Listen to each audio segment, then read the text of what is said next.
Right over here, I have this Breville juicer, and I'm gonna walk you guys through each individual component, and then I'm gonna show you guys exactly how it works using this carrot that I have right over here. So first things first, as you guys could see along the front, you have a little knob down here, and this is what allows you to choose the speed at which you want the blending to go at. So right over here, you have a quiet setting all the way to the left side, then you have fast and boosted.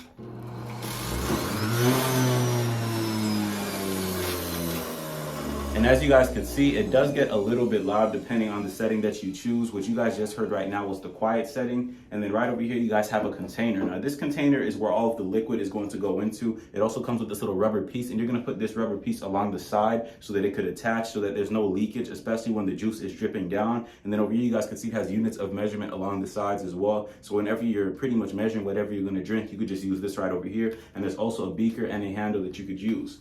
Then after that, along this back side, you guys could see that it has a huge container right here, and this container is actually for all the extra residue depending on what you're blending. So if I were to blend this carrot, for example, you'd probably see a lot of green and orange go in here, but it'll be like the chunky pieces that aren't drinkable. So that'll just end up in here, and you can just clear that out whenever you're done. And then you can just take this out whenever you like as well. It's actually quite easily removable, and you can snap it right back into place.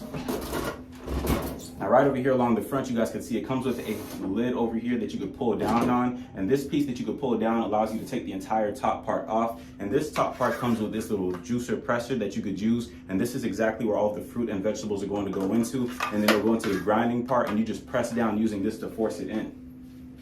Now over here along the inside is where the grinding mechanism takes place. This is exactly where you're gonna see this thing spinning around when you turn it on. But in order to turn it on, you actually have to have everything on top, so it's not gonna activate just as a safety hazard. So now let's go ahead and blend the carrot just to give you guys a quick example of how well this works. So we're just gonna place this top piece right back on. Then we're gonna take this stainless steel part and push it in. And now that it's locked in, you can actually activate it yet again. So now we're going to attach our container so that we don't end up spilling anything, grabbing this little rubber piece over here and attaching it onto this top part.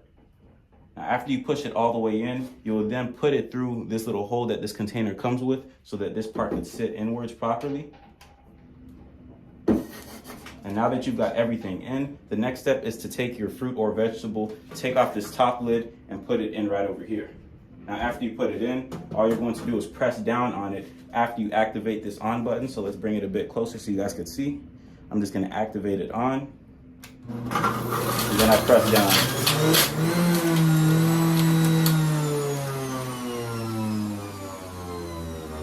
As you guys could see, in practically no time at all, we already have the juice from the carrot right over here. And then you could just take this part out whenever you're done with it. And then over here along the back side is where all the extra residue is located. So right over here, you guys could see all of the shredded carrot pieces are right in here. And you could easily take this out and clean it whenever you're done. So if you guys are looking for a very high quality juicer, especially one that allows you to separate residue and the actual juice, I highly recommend getting this one. I haven't had an issue with it, and I've had it for a little over a week now. So I highly recommend buying it.